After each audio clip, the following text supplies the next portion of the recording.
que te levou a estudar essa vertente em específico de casos narcisísticos, assim que fala? Narcisistas ou narcísicos. Narcísicos.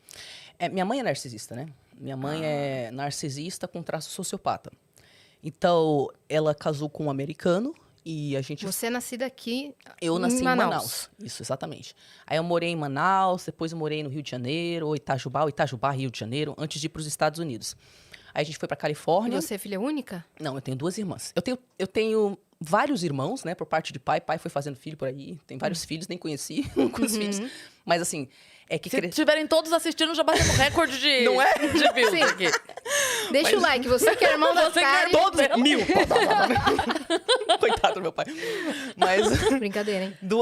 duas que cresceram comigo, né? 2 irmãs mais velhas que foram para os Estados Unidos comigo. Então, são 6, 7, 8 anos de idade quando a gente foi. A escadinha assim.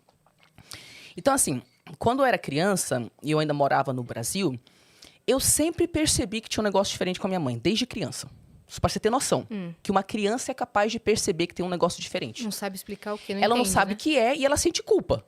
E ela vai se responsabilizar pela felicidade da mãe mesmo assim. Porque é isso que a gente faz. A gente quer agradar a mamãe e papai, ponto final, né? Então, desde criança, eu percebia que minha mãe era diferente.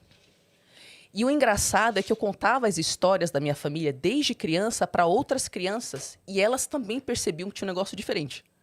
Diferente da maioria dos clientes que eu trato, que eles contavam para as pessoas e ninguém conseguia validar. A minha mãe tinha os comportamentos tão estranhos que eu contava para outras pessoas e eles conseguiam Que validar. acreditavam. Isso, exatamente.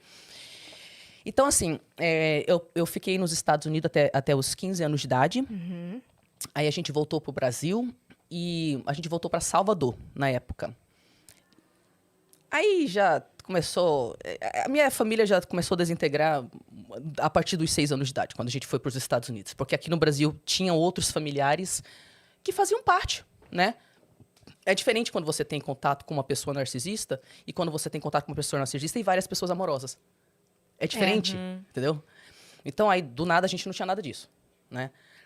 E, então, a gente estava lá nos Estados Unidos e eu comecei a sentir emocionalmente o impacto mais disso tudo a partir dos 6 anos de idade. Porque daí, qualquer tipo de apoio que a gente tinha já era. Mas vocês conseguiam, entre as 3, se apoiar nesse momento, assim? É Não tinha difícil. ninguém com maturidade pra isso, mas eu digo, pelo menos aquele sentimento de pertencimento, assim. É que assim, é muito difícil os filhos de narcisistas conseguirem ter uma relação. Porque eles dividem para conquistar. Entendi. Então, todo pai e mãe narcisista vai jogar os filhos um contra os outros, né? Cria Inclusive... uma rivalidade Isso. Já E- podem se candidatar pra presidente. Viu? Viu? E tipo assim, então tem dinâmicas específicas, né? Uma criança vai ser escolhida para ser a criança dourada. Geralmente essa é a criança mais manipulável. Seja porque ela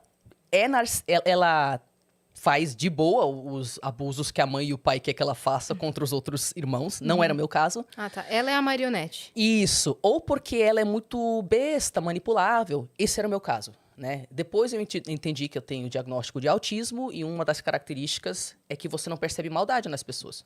Você não consegue ler situações sociais. Então, pra mim, tá tudo certo. Sim, mamãe. Ah, sim, mamãe. Você tá certa, tá errada, né? Então, eu era criança dourada até os 12 anos de idade.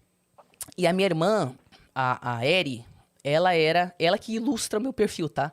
Ela é artista e ela faz todas Dos as seus ilustrações posts. dos posts, dos meus programas, dos meus livros. É ela que ilustra. Que legal. Ela era o bode expiatório. Então, ela era tratada como merda. Merda. Ela era espancada na frente de todo mundo. Ela era chamada de puta antes de ter beijado pela primeira vez. Meu Deus. Se tivesse um ciclone na China, era culpa da Erendira. Nossa. O que acontecesse e não acontecesse, de algum jeito, a Erendira era culpada. Aí tinha a Dessana, que era invisível. Porque quando você não serve pra nada, você é invisível. E você é tratada como tal. Então, a Dessana passou a adolescência dela invisível, em depressão, não saindo do quarto, se levantando para ir pro cantinho do quarto fazer as necessidades dela no chão e voltar pra Sério? cama, porque ela não queria comer, ou tomar banho, ou sair do quarto. A gente não ia pra escola, era proibido de ir pra escola. Vocês era homeschool? Ah. A gente foi homeschooled uns meses e depois ficou Largado. largado. Não né? acredito. É. Aquele período que você chegou aí pra escola, logo que você chegou, foi... Foi Não durou, foi isso? até os 12 anos de idade. Eu fui pra escola até os 12 anos de idade. Aí depois eu fiz um supletivo, né, com meus 20 e poucos anos de idade. Aí me formei no primeiro grau, no segundo grau e já comecei faculdade naquele mesmo ano. Caramba. E a sua irmã, que era a invisível nessa dinâmica, ela era a do meio ou não? A do meio. A do meio. A do meio. Geralmente é assim, né? A do meio fica um pouco esquecida? Eu não sei se dá pra falar que é a do meio, mas o que eu percebo... Eu já fiz pesquisas informais, né? Porque eu nunca vi pesquisa formal sobre isso. Então, eu adoro fazer enquetes informais entre os meus seguidores. O que a gente percebeu é... A dourada é a mais manipulável, seja porque é narcísica, sociopata ou besta e manipulável, né? Você era manipulável. Eu é era isso? manipulável, né? A que fala os negócios que não é pra falar é a bode. Como assim você ousa mencionar que tem alguma coisa de errada com a dinâmica familiar? Cala a sua boca, né? Então, muitas vezes o bode expiatório é alguém que enxerga o que está acontecendo e ousa falar, né? Mas, às vezes, o bode também é a mulher num grupo de homens.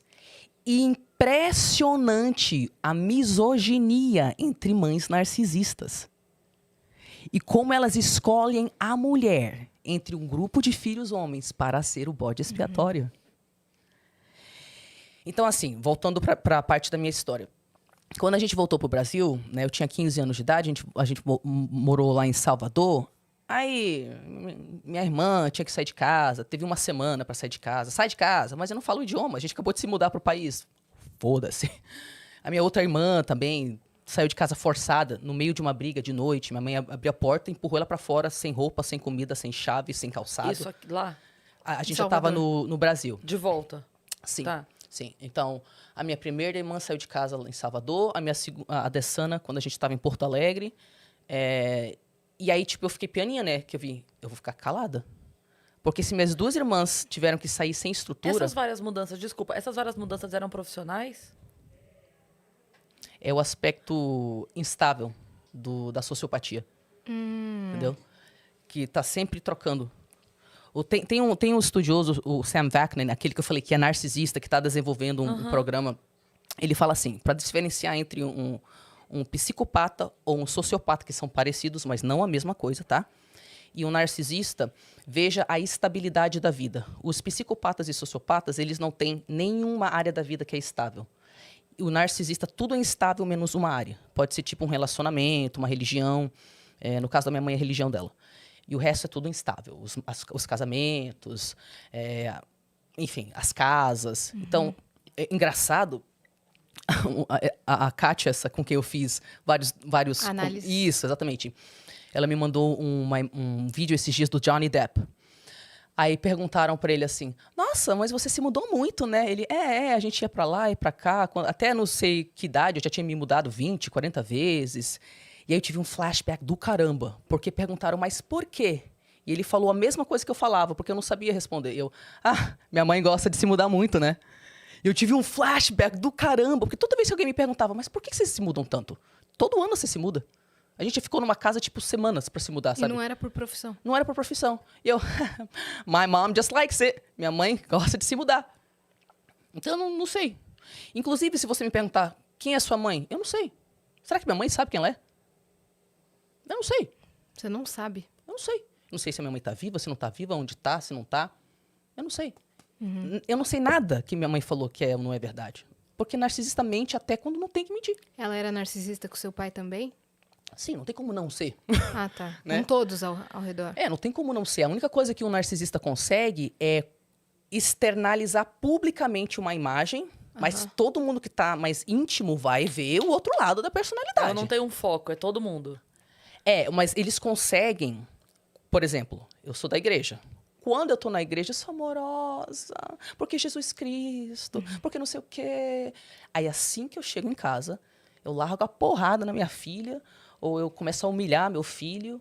Então, eles são capazes de ter uma máscara. Moldar. E eles têm, né? Eles têm uma máscara.